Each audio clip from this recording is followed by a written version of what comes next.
La hawla wa la quwwata illa billah al-aliyyil azim.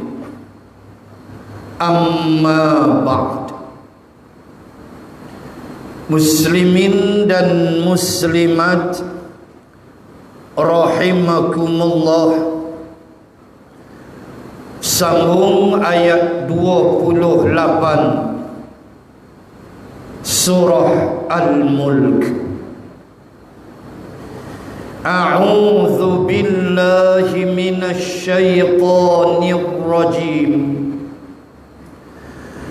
Qul ara'aytum in ahlakani Allahu wa man ma'iya aw rahimana faman yujirul kafirina min azabin alim. Sadaqallahul azim. Mafhum. Tanyalah wahai Muhammad kepada mereka, bagaimanakah fikiran kamu jika Allah membinasakan aku dan orang-orang yang bersama-sama denganku, sebagaimana yang kamu harap-harapkan, atau ia memberi rahmat kepada kami sehingga kami dapat mengalahkan kamu, maka siapakah yang dapat melindungi orang-orang yang kafir dari azab seksa yang tidak terperi sakitnya? Muslimin dan muslimat rahimakumullah. Ayat 28 surah Al-Mulk ini diturunkan oleh Allah bersempena dengan suatu sikap orang-orang kafir pada waktu itu. Kepimpinan Quraisy di bawah pimpinan Abu Jahal, mereka ini, kata mufassirin, tidak sabar-sabar untuk melihat Nabi sallallahu alaihi wasallam wafat.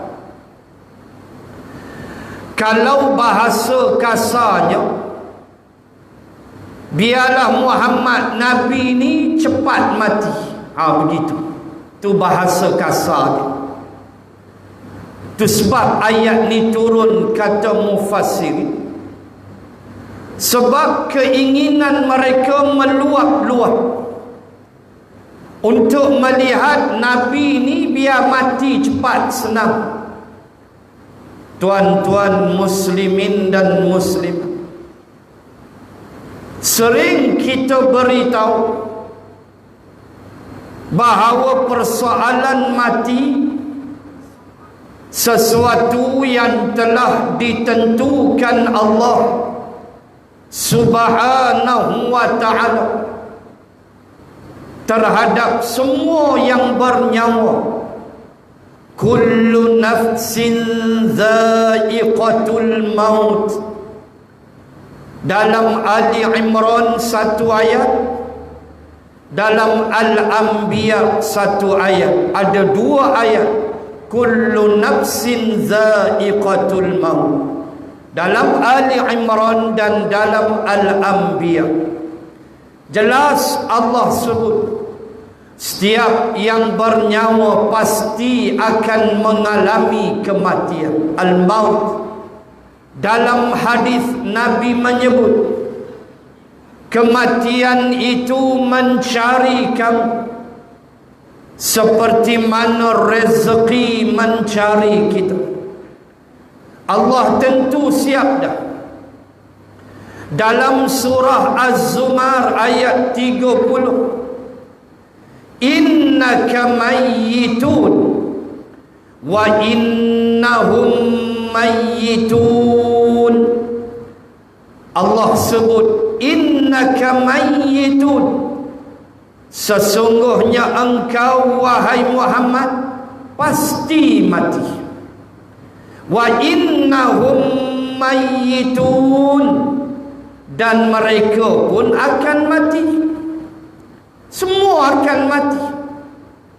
Tetapi ayat ini menggambarkan busuk hati Abu Jahal dan kepimpinan Quraisy yang amat bercita-cita supaya Nabi ini biar cepat mati. Sebab bagi mereka Nabi ini seolah-olah buat susah pada mereka, ganggu cara hidup mereka bagi mereka lah.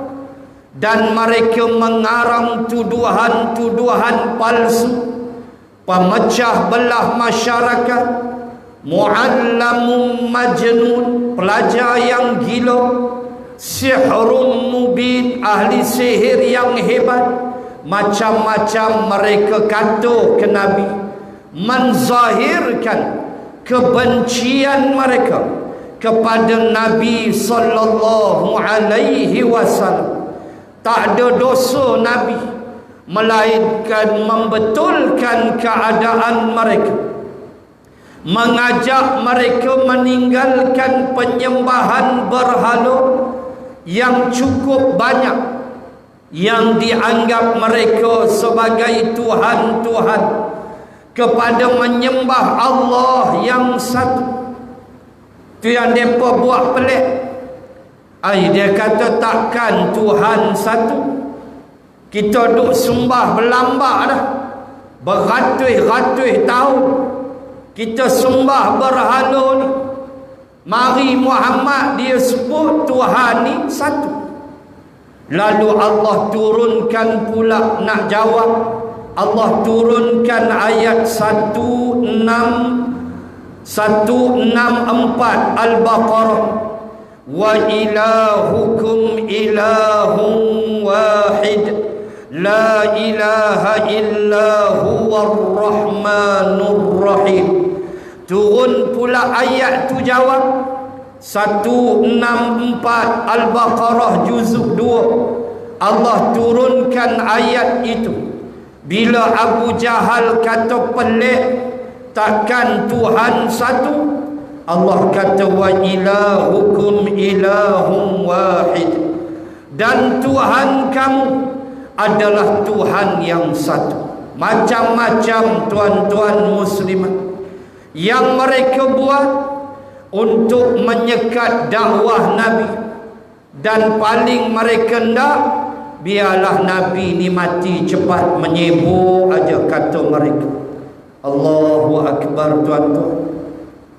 Baginda Rasul sallallahu alaihi wasallam membawa ajaran menarik manusia keluar daripada kesesatan, yakhrujuhum minadh-dhulumati ilan nur, mengeluarkan manusia dari kegelapan menuju kepada cahaya yang satu, yakni Islam yang benar. Tetapi apabila hati sudah rosak, maka demikianlah keadaannya. Apabila hati sudah binasa punah, maka begitulah keadaan individu itu. Sentiasa membenci bukan sekadar kepada ajaran Islam, tetapi kepada orang yang bawa ajaran Islam itu sendiri. Meluat, menyampah tengok para ulama, sikit-sikit haram. Bilalah kita nak maju? Contoh ucapan biadab sedemikian. Tuan-tuan muslimin dan muslimat, lalu Allah turunkan ayat ini supaya Nabi jawab. Qul, katakan wahai Muhammad, jawab pada mereka. Allah suruh Nabi jawab, ara'aitum in ahlakani Allah wa man ma'iyya. Jawab yang pertama, wahai Muhammad, katakan pada mereka, apa pandanganmu kalau Allah membinasakan aku dan orang-orang yang bersama-sama denganku? Nabi nak sebut yang pertama, Allah ni maha berkuasa. Tu Allah. Dia nak buat apa dia buatlah atas diri aku, atas pengikut aku. Sebab aku ni pengikut aku dan semuanya Allah yang cipta. Khaliqu kulli syai, la ilaha illahu, fa anna tu'faku. Ayat 62 Ghafir. Allah kata, aku ni Tuhan, zalikumullahu rabbukum, itulah dia Tuhan kamu Allah, khaliqu kulli syai, dia telah mencipta tiap-tiap sesuatu. Ayat 62 Ghafir, dialah yang telah mencipta tiap-tiap sesuatu. La ilaha illahu, tiada Tuhan kecuali dia. Fa anna tu'fakun, bagaimana kamu boleh berpaling? Allah sebut ayat 62 Ghafir, Allah kata aku ni khaliqu kulli syai, akulah yang cipta tiap-tiap sesuatu. Kulli syai ditafsir oleh mufassirin termasuklah atom yang kecil yang kita tak nampak dengan mata kasar. Selagi nama dia makhluk, Allah yang menciptakannya, dan Allah bila dia cipta makhluk dia menentukan qadarnya. Teringat saya tulisan almarhum Ad-Doktor Wahbah Az-Zuhaili di dalam tafsirnya Al-Munir, kitab tafsirnya yang terkenal, Tafsir Al-Munir. Almarhum meninggal dunia dah, almarhum Ad-Doktor Wahbah Az-Zuhaili, ulama Syria yang haibat. Dalam kitab tafsir Al-Munir, ketika dia menafsirkan ayat dalam suratul A'la, allazi khalaqa fasawwa, iaitu pada ayat ketiga, wallazi qaddara fahada, dialah Allah yang bila dia cipta sesuatu, qaddara, dia menentukan qadar bagi makhluk yang dia cipta. Telah menulis almarhum Dr. Wahbah Az-Zuhaili di dalam tafsirnya Al-Munir, yang dimaksudkan Allah itu qadar, menentukan qadar. Pertama kata dia menentukan sifat dia sebagai makhluk tu. Kalau dia manusia, itu dia sifat dia. Dua kakinya, dengan akalnya, dengan rezekinya ditentukan Allah. Kemudian termasuk qadara itu ialah waktu ajal dia, waktu mati dia bila Allah menentukannya. Maka Nabi jawab, kalau Allah nak binasakan aku, wa man ma'iyya, dan mereka yang bersama dengan aku pun tak boleh buat apa.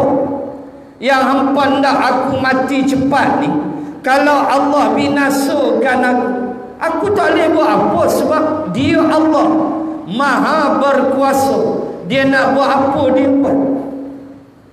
Allahu Akbar. Inilah benda dia tuan-tuan, yang kita semat dalam minda kita, bahawa kita kena senantiasa berwaspada, senantiasa beringat bahawa Allah fa'alun lima yurid. Sifat iradah, dia nak buat apa dia buat. Kita hanya boleh terima aja. Dia bagi hak baik, alhamdulillah. Dia bagi musibah, sabar, redha. Allahu akbar. Tuan-tuan muslimin dan muslimat, kenapa kena begitu? Sebab kita makhluk, dia khaliq. Kita maf'ul, dia fa'il. Dia tukang buat, kita kena buat. Maka tukang buat mestilah maha hebat dari yang kena buat. Itu mudah begitu, faham kita. Orang yang design komputer dengan input output, dengan softwarenya, dengan segala komponen di dalam komputer itu, motherboard dia, CPU dia, central processing unit dia, macam-macam. Orang itu tentulah orang yang hebat. Mana boleh orang tepi jalan minum kopi lebih kurang nak design komputer, maaf sebut, mestilah pakar dia. Begitu Allah subhanahu wa ta'ala maha haibat, dan dia boleh buat apa saja terhadap makhluk dia. Nabi kata begini, qul, katakan wahai Muhammad, ara'aitum, apa pandangan kamu? Tum tu antum, maksudnya Abu Jahal dan kepimpinan Quraisy. In ahlaka, halaka makna punah, binasa. Kalau Allah binasakan aku dan juga orang bersama aku, apa nak buat apa? Aku pun tak boleh buat apa. Pengikut aku, sahabat aku pun tak boleh buat apa, sebab dia Allah. Kamu duk minta aku mati cepat, sampai masa aku pergi. Lebih kurang begitulah Nabi nak beritahu. Atau kata Nabi, Allah memberikan rahmat pada fasa kedua, dan orang bersama aku binasa sebagaimana yang kamu harapkan, atau ia memberi rahmat kepada kami sehingga kami dapat mengalahkan kamu. Au rahimana, Allah nak binasakan kami, atau Allah nak bagi rahmat pada kami sehingga kami dapat mengalahkan kamu. Apa kamu nak buat? Allahu akbar. Tuan-tuan, terbukti Allah subhanahu wa ta'ala mengurniakan rahmat kepada Rasulullah dan para sahabat sehingga berjaya mengalahkan musuh-musuh Allah subhanahu wa ta'ala atas rahmat daripada Allah. Tuan-tuan muslim, Nabi sallallahu alaihi wasallam menyebut perkara ini di dalam peperangan Badar Al-Kubra. Perang pertama, perang yang cukup berat bagi sahabat kerana terpaksa berhadapan dengan adik-beradik yang masih belum hijrah. Mus'ab bin Umar berhadapan dengan abangnya Ubaid. Sa'ad bin Abi Waqqas berhadapan dengan abangnya juga di pihak musyrikin. Tuan-tuan muslimat, bukan benda kecil. Mereka terpaksa mengorbankan perasaan mereka demi Islam, demi melihat Islam menjadi dasar dalam negara, Islam menjadi anutan bagi manusia, Islam terpelihara. Mereka sanggup untuk segala-gala. Bagaimana kita? Bagaimana sikap kita terhadap Islam? Itu persoalan dia sekarang. Bagaimana Nabi sallallahu alaihi wasallam membenarkan dakwaan ayat itu, kenyataan ini. Apa dia? Allah mengurniakan rahmat kepada kami sehingga kami dapat mengalahkan kamu. Tuan-tuan muslim, satu dialog yang cantik di dalam peperangan Badar. Setelah musyrikin kalah, Allah menurunkan malaikat di dalam peperangan Badar. Malaikat turun membantu Rasulullah. إذ تقول للمؤمنين alay yakfiyakum ayyumiddakum rabbukum bi thalathati alafin minal malaikati munzalin bala in tasbiru wa tattaqu wa ya'tukum min fawrihim hadha yumdidukum rabbukum bi khamsati alafin minal malaikati musawwimin. Dua ayat berturut-turut, 124, 125 juzuk 4 Ali Imran. Ayat pertama 124 Allah sebut 3,000 malaikat. Ayat keduanya 125 Allah sebut 5,000 malaikat turun membantu Rasulullah sallallahu alaihi wasallam di dalam peperangan Badar. Yang paling menarik, ketika mereka semua dah mati, tengok ayat, Ar-Rahimana, atau Allah berikan pada kami rahmat dia sehingga kami boleh mengalahkan kamu. Tuan-tuan muslim, ketika semua hampir pemimpin kanan mereka mati, Abu Jahal yang berlagak sombong di Makkah, sebelum meninggalkan Makkah, Abu Jahal telah mengeluarkan ucapan yang biadab, ucapan kufur, ucapan kesombongan yang tiada noktahnya. Abu Jahal mengatakan, hari ini Muhammad akan tahu siapa kita. Kita akan berpesta di Badar. Kita akan bawa arak penari-penari kita untuk menghiburkan kita. Taulah Muhammad siapa kita. Itu ucapan dia sebelum dia meninggalkan Makkah, yang dia tidak sedar dia tidak akan kembali lagi ke Makkah. Dan dia berdoa depan Kaabah, meminta supaya Nabi dihancurkan. Itu doa dia di hadapan Kaabah sebelum bergerak ke medan Badar. 128 km daripada bumi Madinah. Itulah jarak Badar Al-Kubra. Tuan-tuan muslimat, kesombongan mereka telah dibalas oleh Allah Subhanahu wa ta'ala dengan seluruh pimpinan kanan mereka mati. Abu Jahal mati, dibunuh oleh seorang budak, dua beradik. Budak dua beradik ni dapat menyelinap masuk. Walaupun Nabi tidak membenarkan kanak-kanak menyertai peperangan, tapi elok dah.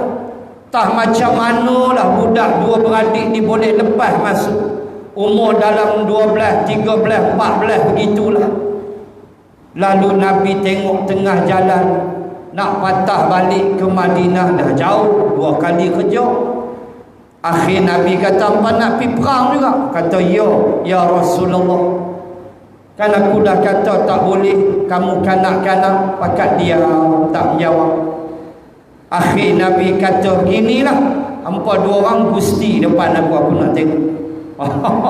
Dua beradik ni pakat bergusti, seorang empuk seorang, seorang empuk seorang lagi. Sampai Nabi puas hati, Nabi kata, okey, jumpa. Itulah 2 beradik yang terlepas, dan salah seorangnya lah yang telah menetak betis Abu Jahal. Dia jatuh dan datang sahabat bernama Ibnu Mas'ud menamatkan riwayat Abu Jahal dalam peperangan. Sebelum peperangan 3 lawan 3. Sebelum start bertempur 3 lawan 3. Abu Jahal kata, keluarkan orang-orangmu wahai Muhammad. Waktu tengah face to face. Lalu Nabi arahkan 3 orang Ansar keluar menghadapi pimpinan mereka, Utbah bin Rabi'ah, Syaibah bin Rabi'ah, Al-Walid bin Utbah. 3 anak ni keluar. Kata Abu Jahal, 3 ni keluar, sebut nama. Lalu Abu Jahal kata, keluarkan orang-orangmu. Lalu Nabi arahkan 3 orang Ansar. Abu Jahal tengok, ni kami tak mau orang luar. Maka Nabi faham, mereka nak orang Makkah juga. Maka Nabi kata, keluar wahai Hamzah, keluarlah Ali, dan keluarlah Ubaidah. 3 orang yang menjadi pengikut Nabi di kalangan Muhajirin. Maka Hamzah berjaya membunuh Syaibah bin Rabi'ah. Sayyidina Ali berjaya membunuh Utbah. Manakala pertempuran antara Al-Walid bin Utbah, yakni anak Utbah, dengan Ubaidah agak sengit, cedera parah dua-dua.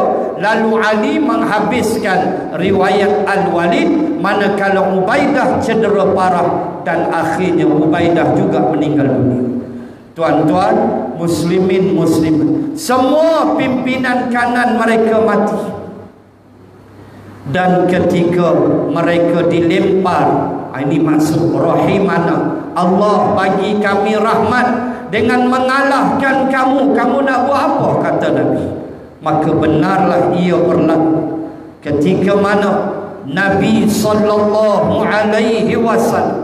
mengarahkan para sahabat supaya menghumban bangkai-bangkai itu, bangkai-bangkai yang sudah mati itu. Abu Jahal, Utbah, Al-Walid, humban di dalam sebuah telaga buruk di Badar. Humban, kambuh, dah humban. Nabi berdiri di tepi telaga dan Nabi menyampaikan ucapan. Nabi seru nama, ya Utbah. Mula-mula Nabi sebut, ya Umair bin Hisham. Umair bin Hisham ialah Abu Jahal. Nabi sebut, ya Utbah, ya Al-Walid, ya Syaibah. Nabi sebut satu-satu. Hal wajadtum ma wa'adana Allahu haqqan. Nabi tanya, hal wajadtum, sudahkah kamu mendapati janji Allah itu benar? Kamu dah jumpa dah ke janji Allah itu benar? Yakni kami dapat mengalahkan kamu. Sudahkah kamu mendapatinya? Kata Rasulullah, sesungguhnya kami, kata Nabi, telah mendapati janji Allah itu benar. Nabi berucap di tepi telaga buruk yang dihumban bangkai-bangkai musyrikin Makkah. Lalu Sayyidina Umar pegang usik Nabi, ya Rasulullah, kamu bercakap dengan mereka yang sudah mati. Nabi kata, wahai Umar, mereka mendengarnya. Mereka mendengarnya, bahkan mereka lebih mendengar daripada kamu. Cuma mereka tak boleh nak jawab apa dah. Mereka dengar. Nabi kata, itulah dalil bahawa kalau kita pergi ke kuburan, kita bagi salam, Allah kembalikan ruh kepada orang yang kita bagi salam, dan dia menjawab salam kita. Cuma kita tak dengar. Dia dengar kita, kita tak dengar jawapan dia. Itu dalil. Kita bagikan Assalamualaikum bah, kalau ayah kita, Assalamualaikum mak, dia jawab Waalaikumsalam. Kita tak dengar. Kalau dengar, berselera. Kalau dengar, awal lagi cabut, tinggal kasut dengan rokok-rokok, tinggal lari. Kalau dengar, mereka menjawab. Tapi tak dengar. Nabi kata, mereka mendengar engkau, mendengar kita, wahai Umar, lebih daripada kita dengar lagi. Cuma dah tak boleh nak jawab. Maka itu dalil mereka mendengar, dan ruh itu menjawab salam orang yang hadir ke kubur. Kita bagi salam mak ayah kita, isteri kita, adik-beradik kita, suami kita. Dia dengar dah? Dia dengar. Dia jawab dah? Dia jawab. Itulah dalil bahawa orang yang mati mendengar akan kedatangan. Dia tahu siapa datang. Termasuklah baginda Rasul sallallahu alaihi wasallam. Itu yang kita bagi salam di Madinah, di Masjidin Nabawi, di hadapan makam Rasulullah. Nabi tahu kita ni datang bagi salam ke dia. Nabi tahu. Allahu Akbar. Tuan-tuan muslimin dan muslimat, ini rahimana. Hampa nak buat apa? Kalau Allah bagi kami dengan kemenangan mengalahkan kamu, mana buat apa? Kalau Allah binasakan kami, kami tak boleh buat apa? Kalau Allah bagi kami kemenangan, hampa nak buat apa? Nabi tanya, Allah segala-galanya. Perang Ahzab tak usah sembang. Tak jauh mana tuan-tuan. Badar 2 Hijrah, Uhud 3, Ahzab 5. Tak sampai 3 tahun perang pula. Yang kata busuk hati musyrikin, yang kata kafir musyrikin busuk hati, busuk perut dengan Nabi. Tak dan berehat. 2 Hijrah, 3 Hijrah, 15 Syawal, Uhud pula. Pecah pipi Nabi, pengsan Nabi, jatuh Nabi dalam lubang yang digali oleh Abu Amir Ar-Rahim. Kawasan tu sekarang jadi sekolah tadika. Tempat Nabi jatuh dalam lubang tu, kalau kita berdiri atas bukit pemanah tu, Jabal Rumah, berdiri facing Jabal Uhud, pandang sebelah kiri kat bawah ada sekolah rendah budak-budak Arab. Tapak sekolah rendah tu tempat digali lubang yang Nabi jatuh dulu. Situlah, kata orang Arab, situlah Nabi jatuh dulu, digali oleh Abu Amir Ar-Rahim. Oh, teruk Nabi, letih Nabi menghadapi perang Uhud. 70 sahabat gugur syahid, termasuk ayah saudaranya, iaitulah Sayyidina Hamzah, yang di malam hari sebelum Uhud Nabi telah bermimpi. Allah bagi Nabi berita awal mimpinya. Pertama, Nabi bermimpi menyembelih beberapa ekor lembu yang gemuk-gemuk, lembu sadu. Nabi mimpi sembelih lembu sadu. Oi, korban lembu sadu mahal nak mampus tuan. 1000 satu bahagian. Saya di Korea, saya Bandar Laguna, lembu sadu 1000 satu bahagian. Habislah. Kaya pokok tu duit banyak. Kita boleh tengok lah, hantar pergi ke Mojo boleh lah, mana takat mampu 400, 300 lebih hatulah kita mampu. Daripada duit banyak tak apa, habis alhamdulillah. Lembu sadu besar. Nabi mimpi sembelih beberapa ekor lembu. Di malam Nabi tidur, besok tu nak perang Uhud. Nabi bermimpi pedang dia sumbing. Pedang Nabi, mata pedang Nabi sumbing. Dan Nabi bermimpi memasukkan tangannya ke dalam baju besi. Maka Nabi takwilkan mimpi itu kepada sahabat. Nabi kata, ada beberapa sahabat terkananku akan mati syahid. Itulah mimpi beberapa ekor lembu sadu disembelih. Nabi kata beberapa orang sahabatku akan syahid. Sahabat kanan kata Nabi, Hamzah, Mus'ab, Hanzalah ibni Abu Amir, lelaki yang digelar malaikat, yang lelaki yang dimandikan malaikat. Panjang cerita Hanzalah. Sahabat-sahabat kanan mati syahid. Nabi bermimpi melihat mata pedangnya sumbing. Itulah takwil salah seorang keluarganya akan syahid. Itulah Sayyidina Hamzah. Dan Nabi bermimpi memasukkan tangannya ke dalam baju besinya. Itulah khabar gembira, Madinah takkan tumbang. Madinah tetap di tangan Rasulullah. Walaupun Uhud Nabi mengalami kesusahan yang tiada tolok bandingnya, sampai Nabi luka belakang Nabi oleh Abu Qudamah, seorang musyrikin yang telah menghentak dengan pedang. Ketika Nabi ditarik keluar daripada lubang, baru Nabi nak berdiri sampai pedang hentak tengkuk Nabi di belakang. Nabi pakai baju besi, pedang tu hentak walaupun kena baju besi Nabi. Nabi kata apa? 2 bulan selepas Uhud, aku masih rasa tengkuk aku sakit. Punyalah dia hayun nak bunuh Nabi, tuan-tuan. Allahu Akbar. Sampai 2 bulan lepas tu Nabi rasa sakit lagi tengkuk Rasulullah. Penangan si Qudamah yang Nabi telah berdoa kepada Allah untuk Allah memberikan hukuman kepadanya dan dia mati dalam peperangan itu. Bagaimana tuan-tuan muslim, Nabi menghadapinya tak sampai setahun, setahun sebulan. Ramadan 2 Hijrah, Uhud Syawal 3 Hijrah, makna setahun sebulan telah berlaku pula Uhud. Nabi menang peringkat awal, kemudian Allah hukum bila sahabat melanggar perintah. Tuan-tuan muslimat, tak dan rehat 2 tahun pula Ahzab. Lawan tetap lawan tuan-tuan.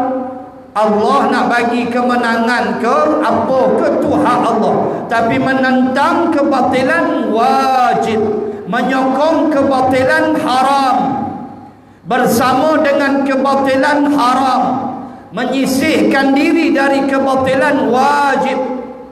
Itu yang Nabi ajar kepada kita. Nah, seng-seng lengan pula gali parit, tak ada dia kerja. Tengok gali cangkui belakang rumah cari cacing nak pergi mancing. Tu tak ada apa. Gali parit, keras bukit, tu sah cakap. Hak pi haji, pi umrah, pi tengok kawasan Ahzab, pi tengok Jabal Silak bukit tu keras tanah dia lagu mana. Boleh bayang di bawah tu macam mana dulu. Itulah yang sahabat gali. Sampai tools, peralatan tak cukup, sampai dicadangkan kepada Rasulullah untuk meminjam peralatan daripada Yahudi Bani Quraizah. Pinjam cangkui apa semua daripada Yahudi. Walaupun akhirnya Bani Quraizah telah belot di dalam peperangan Ahzab. Yang berlaku akhirnya perang Bani Quraizah, dikepung mereka dan dihukum pancung 700 pemuda Yahudi Bani Quraizah kerana mereka telah belot dalam peperangan Ahzab. Tetapi rahmat Allah terhadap Nabi, Allahu Akbar, dengan angin yang bertiup kencang, tuan-tuan, paritnya kuda dewasa lompat tak lepas. Itulah luas dia. Kuda dewasa yang tangkas, dia lompat kantoi sangkut, duduk dalam tu tak keluar dah. Besar tu aja longkang dia, kuda besar mana, besar itu aja parit dia. Tetapi bayang, kata ulama, rahmat Allah apabila Allah menghantar angin puting beliung menghantam Abu Sufyan dengan 10,000 bala tentera. Ulama bahas kisah angin ni. Ulama kata bila angin tu sampai hentam Abu Sufyan and the gang, terbalik habis khemah-khemah, terbalik habis periuk-periuk, padam api rokok, baru nak isap rokok, padam. Baru nak isap rokok, padam api rokok. Angin mana? Tungging terbalik. Ulama kata bila angin itu keras sampai bahagian kat Nabi, dia jadi selaju 5 kilometer sahaja. Sampai belah Nabi, sepoi-sepoi bahasa. Ini ulama bahas.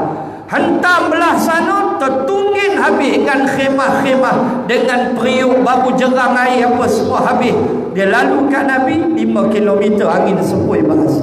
Subhanallah. Ini rahmat Allah kepada Nabi sallallahu alaihi wasallam dan para sahabat, yang Nabi ikut saja cadangan Salman. Yang penting batil mesti diperangi, kebatilan mesti kita lawan. Itu diajar oleh Rasulullah sallallahu alaihi wasallam. Menang kalah hak Allah, bukan hak manusia. Itu Nabi ajar kita. Maka rahmat turun sampai habis Ahzab. Memang musyrikin jadi down lah. Selepas Ahzab tu mereka kena pukul teruk, memang mereka down habis. Sebab itu bila 6 hijrah Hudaibiyah, 7 hijrah Nabi buat umrah qadha, 8 hijrah Fathul Makkah. Tak lama saja, 2-3 tahun lepas tu kemenangan ambil kota Makkah. Takut musuh, sehingga dalam perang Tabuk rahmat Allah jatuh lagi, rahmat Allah turun lagi kepada Nabi dan para sahabat. Perang Tabuk nak lawan Rom. Tuan-tuan bacalah surah At-Taubah. Wa 'ala thalathah ujung nak habis surah At-Taubah, 3 orang sahabat yang disebut oleh Allah sebagai mereka yang di pulau, walaupun jumlah 30 lebih, tapi Allah hanya menyebut 3 sahaja sahabat terkanan yang enggan menuju ke Tabuk kerana buah kurma yang telah masak. Dipanggil golongan mukhallafun, golongan yang tinggal ke belakang. Yang Nabi pulau 40 hari sekembali Nabi daripada Tabuk. Panjang cerita tu. Ada yang tak nak pergi ke Tabuk kerana alasan tak tahan nafsu kononnya. Ada. Sebab nanti kami tengok perempuan-perempuan Rom mata mereka biru, kami tak boleh. Ada sahabat bagi alasan begitu. Ada yang buah kurma masak 30 lebih lah tak pergi Tabuk, yang dipulau oleh Rasulullah, termasuk Ka'ab bin Malik, sahabat kanan Ka'ab bin Malik, penyair Rasulullah sallallahu alaihi wasallam, pemilik kebun kurma yang hebat di Madinah.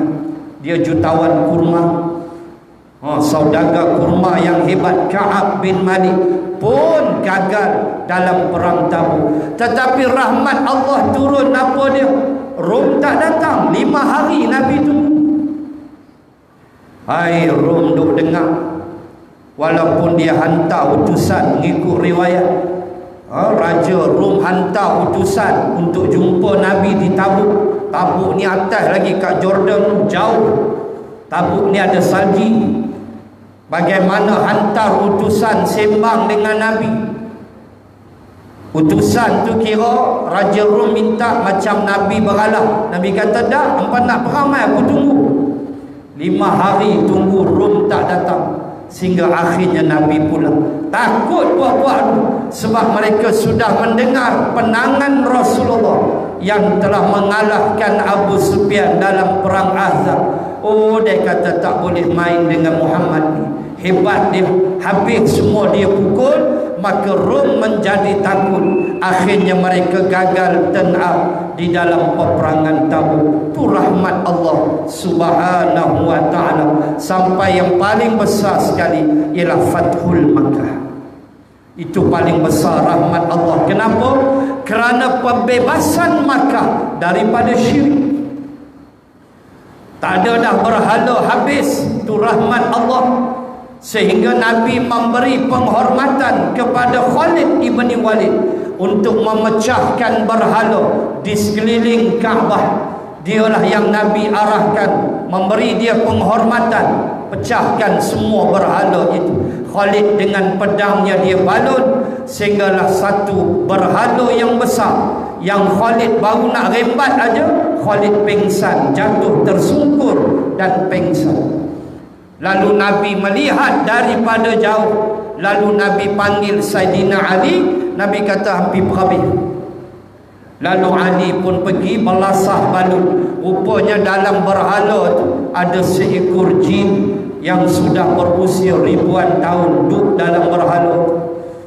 Mana Khalid tak terperanjat, baru dia nak rembat, tengok jin tu keluar isap rokok. Lari. Khalid tengok, alamak, pengsan Khalid. Jin tu sudah bakar rokok. Dia duduk lama dalam tu, dia pun heran. Tengok siapa duduk main, duduk ingat nak sembah dia. Maka Khalid terperanjat dan pengsan. Maka Sayyidina Ali mau dengan jin, awal lagi punggah jin tu Sayyidina Ali balut. Maka pengsan Khalid dan akhirnya dia sedar. Itu cerita kehebatan rahmat Allah sehingga Makkah bebas dari syirik. Tuan-tuan, muslimin muslimat, walaupun akhirnya berlaku peperangan Hunain, puak Hawazin dan puak Thaqif masih enggan Islam. Dahlah tak nak Islam. Abu Sufyan Islam dah, mereka tak nak.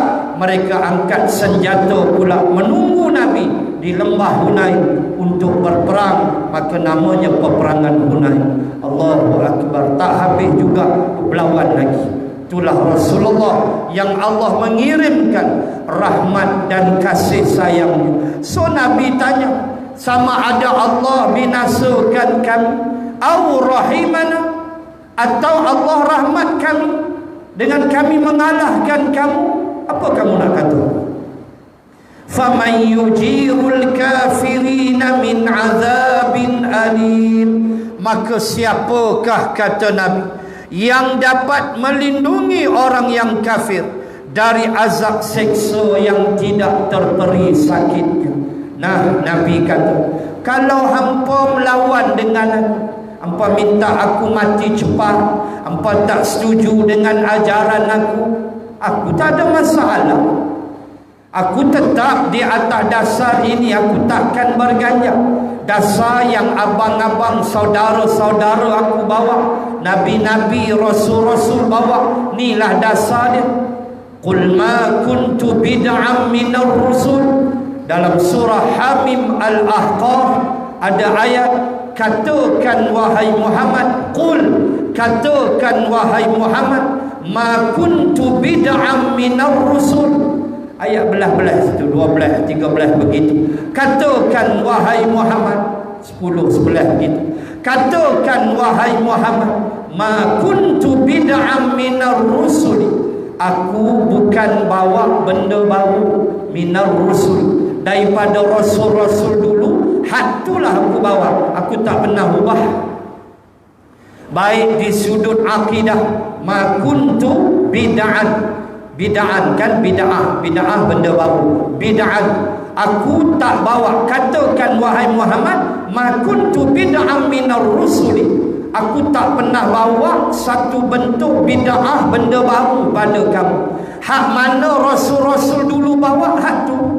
Terutama soal akidah la ilaha illallah, terutama persoalan berperang dengan musuh yang menentang Islam. Nabi Musa berperang, walaupun ada rasul yang Allah cerita di dalam Al-Quran tidak berperang, tetapi tetap mereka membenci kepada kemungkaran. Seperti Nabi Sulaiman yang telah menunjukkan kepada Balqis Allah yang sebenar-benarnya. Walaupun tidak berperang, walaupun Nabi Sulaiman mengancam Balqis dengan ancaman kedatangan tentera, itu Nabi Sulaiman sebut, falanukhrijannahum minha adillatan wa hum saghirun.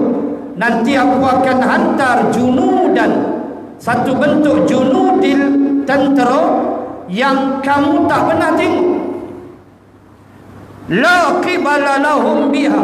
Tentera yang aku nak hantar pada kamu wahai Balqis ialah bala tentera yang aku tak pernah hantar lagi. Aku hantar mampu apa? Walaupun akhirnya Balqis datang dan menyerah diri, tentera itu tidak dikirim, tetapi ucapan Nabi Sulaiman adalah ucapan menggambarkan kemarahan dia terhadap kesyirikan apabila Balqis dan rakyatnya yasjuduna lisyamsi, mereka sembah matahari. Itu kerja syirik. Walaupun tak cerita perang, tapi tetap menentang kemungkaran. Nabi Ibrahim perang ke? Dah. Tapi tetap berhadapan dengan mungkar.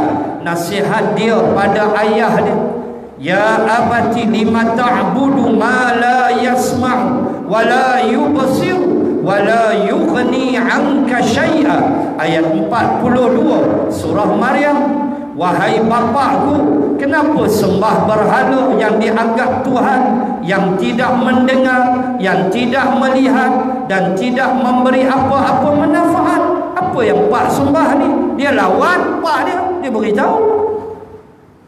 Walaupun tak perang macam Nabi, tapi menentang mungkar tetap. Dia berhadapan dengan kaum dia. Idza qala li qaumihi, ketika dia berkata kepada kaumnya, apa yang kamu sembah ni? Madza ta'budu? Kamu sembah apa ni? Dia berhadapan dengan benda itu. Dan dia berhadapan dengan Namrud, pemimpin dia, sehingga dia dilempar ke dalam api. Kenapa dia dilempar dalam api? Sebab dia menegur kemungkaran, dia lawan kemungkaran, dia tak diam. Begitu, walau tak perang macam Nabi. Ini kena faham. Jangan beri saham kepada kemungkaran. Jangan bagi saham kepada kebatilan. Jadilah manusia yang berdiri teguh di atas kebenaran walau apapun yang terjadi. Ini dasar kalau nak cium syurga Allah, kalau nak masuk ke dalam syurga. Begitu kaedah yang diajar Allah. Maka Allah kata, siapa, wahai Muhammad, beritahu mereka, siapa nak selamatkan kita kalau Allah azab kita, terutama kamu orang kafir. Faman yujirul kafirina min azabin alim. Siapa nak selamatkan kamu wahai orang-orang kafir, kata Nabi, daripada azab yang pedih? Tak ada. Tak ada. So kena ikut dasar Islam yang jelas, clear, haram-haram, halal-halal, tak ada nak kona sana kona sini, tak ada. Sampai masa kamu akan diambil nyawa oleh Allah, waktu tu jangan menyesal. Maka ayat ini adalah satu ayat balasan kepada musyrikin Makkah. Asbab turun dia, kata mufassirin, sebab cita-cita mereka, oh nak tengok Nabi mati cepat. Macam kita lah kan, bila lah nak mati tu bodoh, macam-macam orang semua. Dah lah tua, tak erti bahasa, pakai tongkat lah, macam-macam dikutuknya. Menyebut aja, sikit-sikit Islam, sikit-sikit perpaduan Melayu lah, apa barang bro, dia kata kan, buat-buat jahat ni. Sedangkan kita sebut pentingnya umat Islam bersatu dengan kita tidak mengabaikan hak orang-orang yang bukan Islam yang tinggal dalam sebuah negara yang dipimpin oleh orang-orang Islam. Muslimin dan muslimat sekalian, maka kesimpulan besar daripada ayat 28 ini ialah Allah fa'alun lima yurid. Dia nak buat apa dia buat? Dia nak hancurkan kami ke, kata Nabi, atau dia nak bagi kami kemenangan mengalahkan kamu, itu hak dia. Tetapi aku, kata Nabi, bersama pengikut aku tetap atas dasar ini. Hampa suka ke, hampa tak suka, hampa punya pasal. Hampa nak kata aku sesat ke, tak sesat ke, ahli sihir ke, hampa punya pasal. Aku tak berganjang. Itu kita.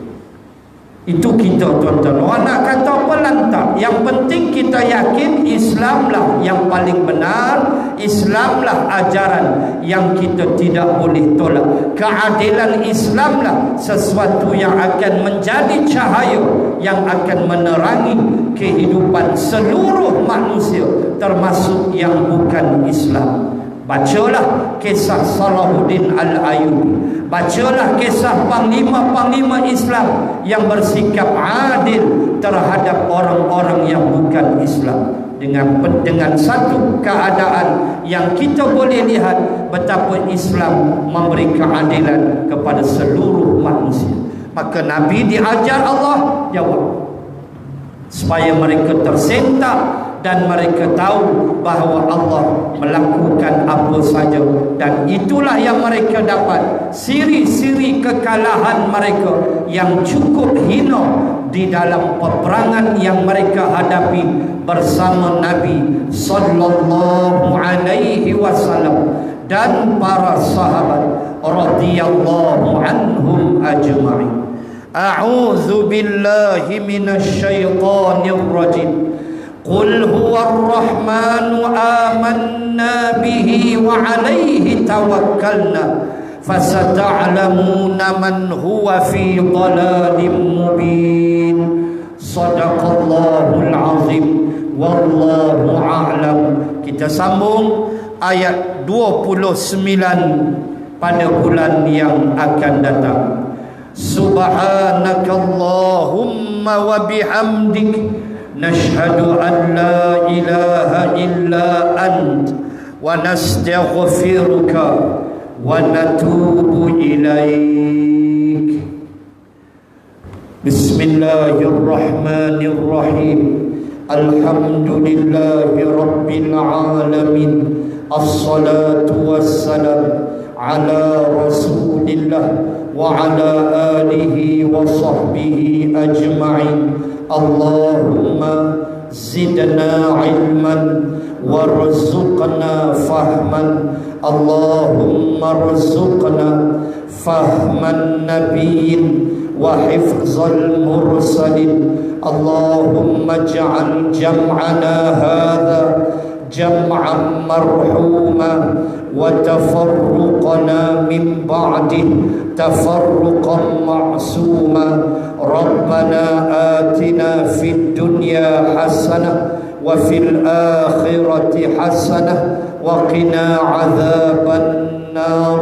وصلى الله على رسول الله وعلى آله وصحبه وبارك وسلم والحمد لله رب العالمين. سبحانك اللهم وبحمدك نشهد أن لا إله إلا أنت ونستغفرك ونتوب إليك. السلام عليكم ورحمة الله وبركاته.